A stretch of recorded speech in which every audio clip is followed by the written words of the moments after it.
students, this is class 5th history video of chapter 7 Prairies, the temperate grassland of USA. Prairies के बारे में पढ़ेंगे, grassland के बारे में यूएसए के। ठीक है, आइए डिस्कस करते हैं यहाँ से। द वॉस्ट ट्रीलेस ग्रासलैंड, ट्रीलेस मतलब जहाँ पेड़ नहीं होते, छोटे छोटे ग्रासलैंड्स होते हैं। ठीक है, जैसे यहाँ के आपको दिख रहा है। North America which lie in the interior of the United state of America, जो कहाँ पे है? नॉर्थ अमेरिका, जो किस साइड में? इंटीरियर में है, यूनाइटेड स्टेट ऑफ अमेरिका के और कनाडा के इंटीरियर में। उसे क्या बोलते हैं? प्रेरीज बोलते हैं, मतलब स्मॉल ग्रासलैंड है ये। आगे देखिए, ये देखिए, the region consist of flat and hilly land covered with by tall grasses. जो ये रीजन होता है, ये फ्लैट और हिली लैंड होता है और किसी से कवर होता है? टॉल ग्रासेस से कवर होता है, मतलब मीलों तक। This grassland fall in the cool temperate zone. ये कहाँ है? कूल टेम्परेट जोन में है, between the Tropic of Cancer and the Arctic Circle. किसके बीच में? ट्रॉपिक ऑफ कैंसर और आर्कटिक सर्कल के बीच में है। Such temperate grasslands are found in many countries of the world.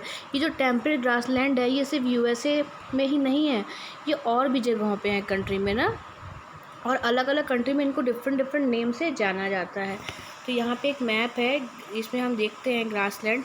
ये देखिए, नॉर्थ अमेरिका में पेरीज बोलते हैं ना, यूरोप में स्टेप्स है, यहाँ पे अफ्रीका में वेल्ड है, साउथ अमेरिका में पैम्पस बोलते हैं और ऑस्ट्रेलिया में डाउन्स बोलते हैं। तो इनके नेम यहाँ पे हैं, हम लोग पढ़ते हैं ग्रासलैंड और डिफरेंट डिफरेंट जो कंट्री हैं।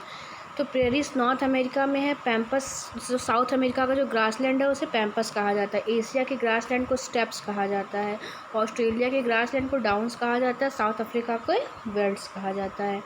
यहाँ पे क्लाइमेट है, तो द ग्रासलैंड ऑफ नॉर्थ, देखिए,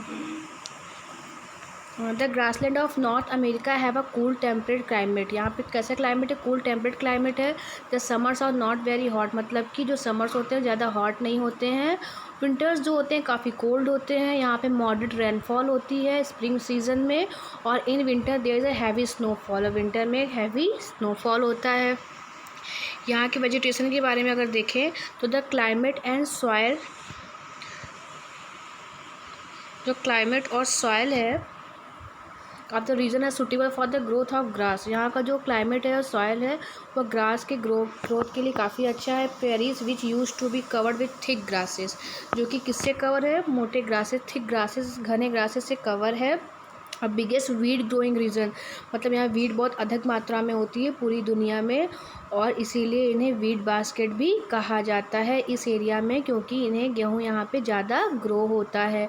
और wheat produce here enough not only for the country, यहाँ जो वीट प्रोड्यूस होता है वो सब कंट्री मतलब उस देश के लिए ही नहीं होता, नॉर्थ अमेरिका के लिए, बल्कि इतना मात्रा में होता है कि ये काफ़ी दूर दूर तक एक्सपोर्ट भी दूसरे कंट्री में किया जा सकता है।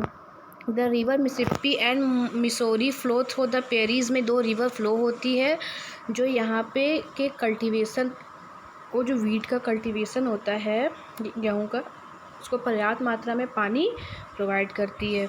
ठीक है, आगे देखिए, अब यहाँ के रहने वाले लोगों की लाइफ के बारे में पढ़ेंगे। तो देखिए, life of the people. Farmers in the prairies have huge farms which stretch over two thousands of acres, मतलब कितने दूर में फैला हुआ है? थाउजेंड्स ऑफ एकर्स में। They are very well off and look after their huge farms with the help of machines, मतलब machine के हेल्प से काफ़ी फार्म्स का देख रेख होता है, मतलब कि जो भी इरिगेशन, मतलब कहने का जो भी खेती के लिए मशीन वगैरह है उनकी हेल्प से यहाँ पे खेती होती है। Tractors and other modern machine यहाँ पे हेल्प होता है ताकि लोग अपने खेतों में काम जल्दी से कर सकें, लेकिन ये सिर्फ कुछ ही लोगों के पास होता है, जैसे ट्रैक्टर्स या जो मॉडर्न मशीन वगैरह होते हैं हल वाले। All the work involve in farming such as ploughing the land, और जो भी यहाँ पे जो भी वर्क इन्वॉल्व होते हैं फार्मिंग में, लैंड को प्लफ करना, सोइंग सीड्स को बोना ना, रिपिंग करना, मतलब जो कटाई उटाई होती है, रिपिंग करना, थ्रेसिंग, विनोइंग, ठीक है, सब कुछ यहाँ पे होता है। कहाँ पे? मतलब जैसे बहुत बड़ा सा ऐसे ग्रासलैंड होगा, यहाँ पे फार्म हाउस होगा ना, फार्म हाउस होगा, यहाँ पे रहने वाले जो लोग होंगे वो सही सब सारा काम करेंगे। और एक मशीन होती है जिसकी हेल्प से ये सब सारा काम होता है, उसे क्या बोलते हैं, कंबाइंड हार्वेस्टर बोलते हैं, ठीक है। It does the work of several hundred labours in a few hours, मतलब ये हज़ारों लेबर के जगह पे, मतलब कहने का मतलब है ये जो काम करता है वो हज़ारों लेबर्स का एक साथ काम कर देता है कुछ ही घंटों में। Food grains are stored in silos, silos में यहाँ एक जगह मतलब है, वहाँ पे बिग स्टोरेज बीन्स होता है जहाँ पे अनाज को ग्रो किया जाता है, ठीक है। ये देखिए, a big wheat farm with a combined harvester, ये देखिए वीट का हार्वेस्टर का काम करता है, ठीक है। जो बहुत से मज़दूर एक साथ मिलके भी नहीं कर पाएंगे, ये बहुत ही मज़दूरों का काम, मतलब सैकड़ों मज़दूरों का काम ये कुछ घंटों में कर देता है। आगे देखिए, वो इतना हमने देखा। सिलो, ये देखिए अनाज रखने का जो मैंने बताया था कि जो अनाज रखा जाता है सिलो में, ये सिलो है जहाँ अनाज रखा जाता है स्टोर करके। फिर है फार्मर्स ग्रो, यहाँ पे क्या क्या फार्मर्स ग्रो करते हैं, वीट, बार्ले, रे, ओट्स, फ्लैक्स वगैरह। They have a good standard of living, इनकी जो लिविंग स्टाइल है काफ़ी स्टैंडर्ड होती है। लग्जरी हाउसेस होते हैं, कार होते हैं और अदर एमिनिटीज़, मतलब जो भी सुविधा के चीज़ें होती हैं कंफर्टेबल लाइफ जीने के लिए, ठीक है। The hilly areas of the western part of the prairies are not suitable for growing crops, लेकिन जो वेस्टर्न पार्ट है एरिया का, वे क्रॉप्स ग्रो करने के लिए सुटेबल नहीं है, क्योंकि जो यहाँ का सॉइल है वह इनफर्टाइल है और यहाँ पे बारिश भी कम होती है। That is why the people in this region rear animal, इसीलिए इस एरिया के रहने वाले लोग रेयरिंग करते हैं एनिमल्स का।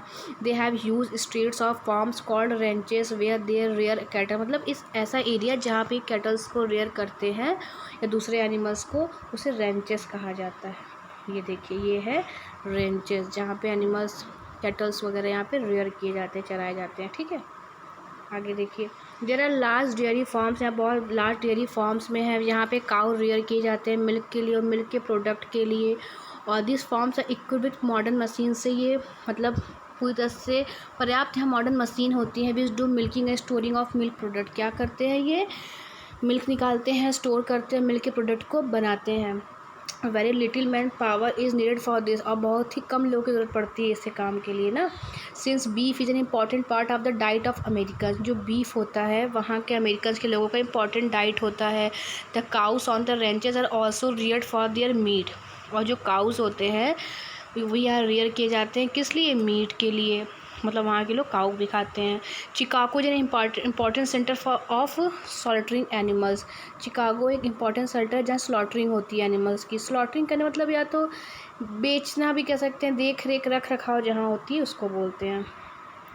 The cattles are transport in specially built railway coaches to modern slaughter house, ठीक है। तो मतलब एक जगह दूसरी जगह कैटल भी ट्रांसपोर्ट किए जाते हैं। Beef is exported from America to many European countries,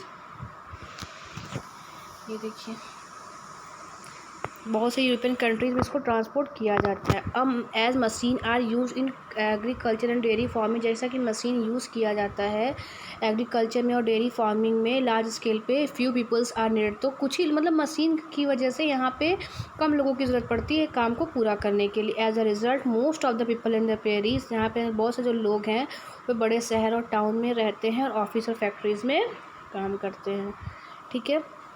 तो बस बेटा ये चैप्टर यहीं पे कंप्लीट हो गया, बहुत ही स्मॉल चैप्टर था। अब हम इसका एक्सरसाइज वीडियो भी डिस्कस करेंगे नेक्स्ट वीडियो में, ठीक है।